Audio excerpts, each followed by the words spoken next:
بسم اللہ الرحمن الرحیم۔ درود و سلام ہو محمد و آل محمد پر۔ السلام علیکم۔ آپ دیکھ رہے ہیں بیست نیوز نیٹ ورک۔ میں ہوں کاظم مظفری۔ سب سے پہلے آج کی ہیڈ لائنز۔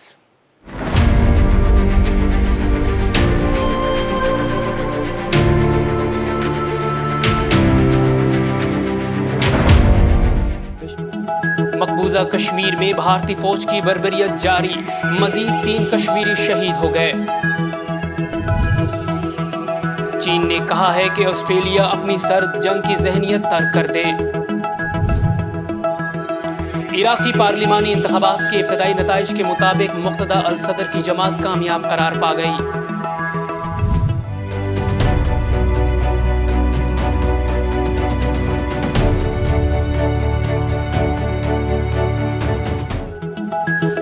سید حسن نصر اللہ نے کہا ہے کہ امریکی حمایت یافتہ داعش کا کام افغانستان کو خانہ جنگی کی طرف دھکیلنا ہے۔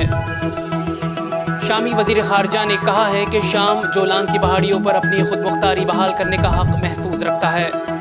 سیکیورٹی فورسز کا شمالی وزیرستان میں آپریشن، 1 دہشت گرد ہلاک۔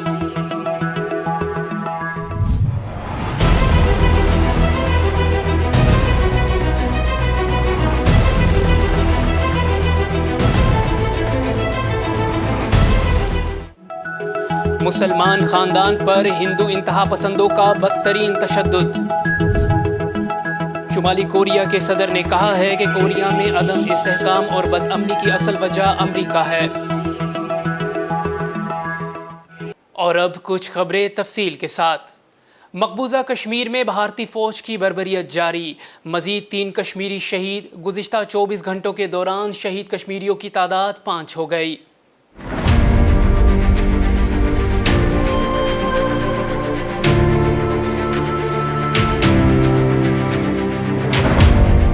کشمیر میڈیا سروس کے مطابق جنت نظیر وادی میں قابض بھارتی فوج کی ریاستی دہشت گردی کا نہ رکنے والا سلسلہ جاری ہے اور آج ایک بار پھر قابض فوج کی بربریت کے نتیجے میں مزید 3 کشمیری نوجوان شہید ہو گئے، جس کے بعد گزشتہ 2 روز کے دوران شہید نوجوانوں کی تعداد 5 ہو گئی ہے۔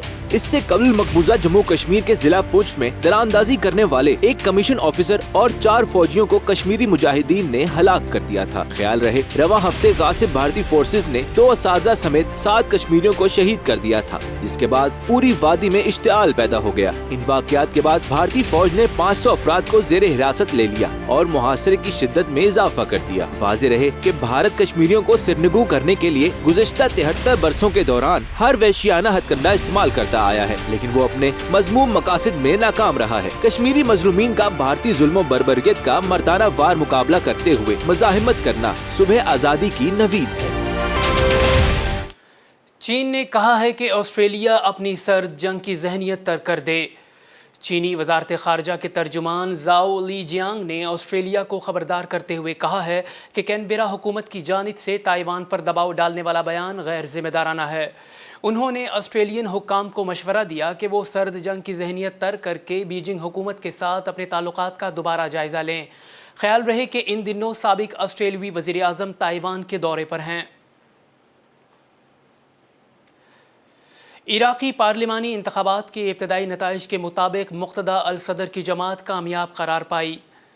عراقی پارلیمانی انتخابات کے ابتدائی نتائج کے مطابق دارالحکومت بغداد سمیت مختلف صوبوں میں شیعہ رہنما مقتدی الصدر کی جماعت الصدرسٹ تحریک نے 70 نشستیں حاصل کیں، جبکہ سابق وزیر اعظم نوری المالکی کی جماعت دوسرے نمبر پر رہی۔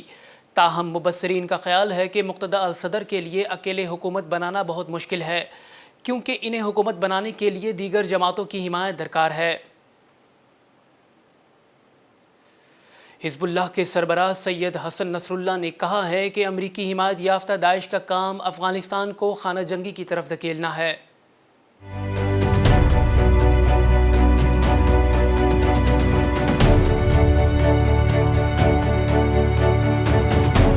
لبنان کی مزاحمتی تحریک حزب اللہ کے سیکرٹری جنرل سید حسن نصر اللہ نے شمالی قندوز میں شیعہ مسجد پر داعش کے دہشت گردانہ حملے کی مذمت کرتے ہوئے کہا ہے کہ تکفیری دہشت گرد تنظیم کا مقصد کشیدگی کو ہوا دینا اور افغانستان کو خانہ جنگی کی طرف دھکیلنا ہے۔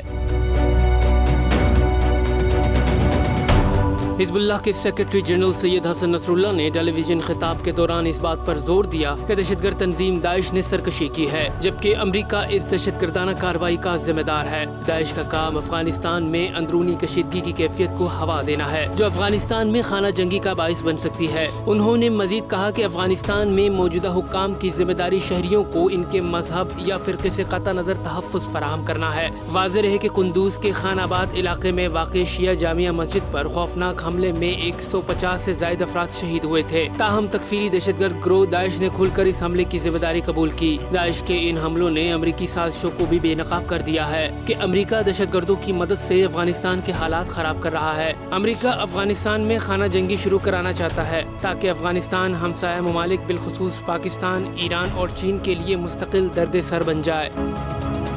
شامی وزیر خارجہ نے کہا ہے کہ شام جولان کی پہاڑیوں پر اپنی خود مختاری بحال کرنے کا حق محفوظ رکھتا ہے۔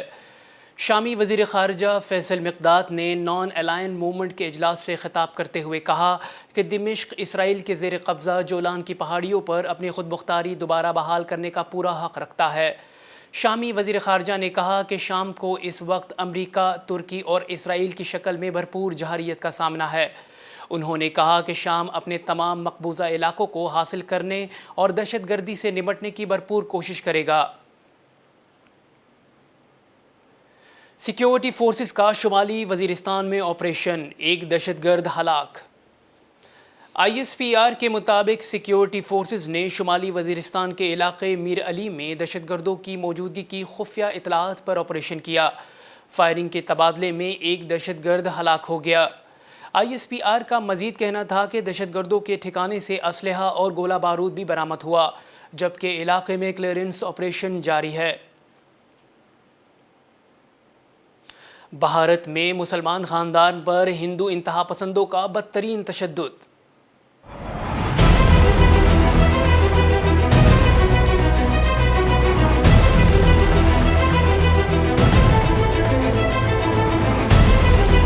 بھارتی ریاست مدھیہ پردیش میں مسلمان خاندان کو ہندو اکثریتی گاؤں نہ چھوڑنے پر ہندو انتہا پسندوں نے تشدد کا نشانہ بنایا۔ ستم دیدہ خاندان کا کہنا تھا کہ متشدد ہندوتوا اور RSS کے غنڈوں نے 9 اکتوبر تک گاؤں چھوڑ جانے کی وارننگ دی تھی۔ گاؤں نہ چھوڑنے پر 150 متشدد ہندوؤں نے حملہ کیا اور پورے خاندان کو زد و کوب کا نشانہ بنایا۔ سوشل میڈیا پر وائرل ہونے والی ویڈیو میں دیکھا جا سکتا ہے کہ مسلمان خاندان پر ہندو دہشت گرد تشدد کر رہے ہیں۔ انتہا پسند ہندوتوا اور RSS کی پشت پناہ مقامی پولیس نے اس واقعے کو بے بنیاد الزام قرار دیتے ہوئے کوئی کارروائی نہیں کی۔ واضح ہے کہ بھارت میں ہندو مسلم منافرت پھیلانے اور مسلمانوں پر عرصہ حیات تنگ کرنے کے ہتھ کنڈے آزمائے جا رہے ہیں۔ مسلمانوں کو زبردستی بھارت اور ہندو علاقوں سے نکالنے کی قانون سازی بھی کی جا رہی ہے۔ بھارتی مسلمانوں کے پاس 2 ہی راستے بچے ہیں، یا تو چپ چاپ ہندو انتہا پسندوں کے زیر تسلط ذلت عامر زندگی گزاریں یا پھر عزت و خود مختاری کی زندگی کے لیے قیام کریں۔ شمالی کوریا کے صدر نے کہا ہے کہ کوریا میں عدم استحکام اور بد امنی کی اصل وجہ امریکہ ہے۔ شمالی کوریا کی سرکاری خبر رساں ایجنسی کے مطابق پیونگ یانگ کے سپریم لیڈر کیم جانگ ان نے واشنگٹن حکومت پر شدید تنقید کرتے ہوئے کہا کہ جزیرہ نما کوریا میں بد امنی اور عدم استحکام کی بنیادی وجہ امریکہ ہے۔ انہوں نے امریکہ کی جانب سے بڑھتے ہوئے خطرات اور دھمکیوں کے پیش نظر ایسی فوج تیار کرنے کے عزم کا اظہار کیا ہے جو ناقابل تسخیر ہوگی۔ اب تک کے لیے اتنا ہی۔ مزید خبروں کے لیے دیکھتے رہیے بے ست نیوز نیٹ ورک۔ اپنا خیال رکھیے گا۔ اللہ حافظ۔